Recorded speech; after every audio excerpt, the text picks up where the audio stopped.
So my name is Dr. Stefanie Green. I am trained as a family physician. I live in Victoria, British Columbia. I'm the current president of the Canadian Association of MAID Assessors and Providers, and with Dying with Dignity, I sit on the Clinicians Advisory Committee. I've always been interested in the intersection between medicine, ethics, and law. I think that I encountered the topic of assisted dying while I was still in medical school. I was actually in a bioethics course when the story of Sue Rodriguez was unfolding in the national headlines. So it's the first time I came across the idea and thought about it, and I'm sure it shaped my views to some extent. I spent a career of 20 years or more in maternity and newborn care, but I always followed the issue. I saw this court case happening in Canada. The Carter case was coming to fruition. I saw that the law was going to be changing.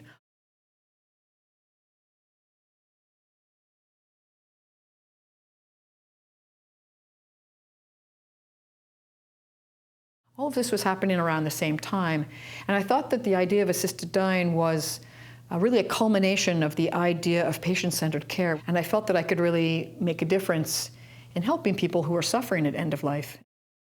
MAID assessment is a rigorous process where a patient needs to first ask for an assisted death in a written manner. It needs to be witnessed, it needs to be signed, it needs to be dated. Then two clinicians need to do this assessment.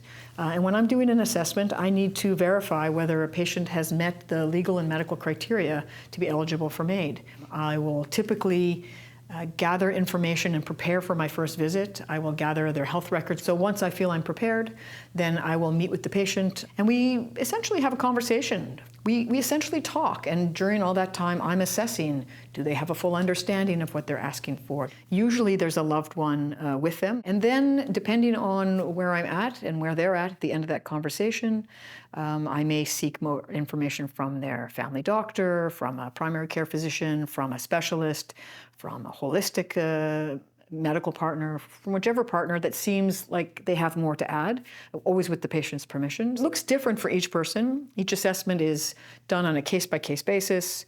When the assessment is complete and I actually sit in front of someone and tell them that they're eligible for this care, I see a remarkable transformation almost every time.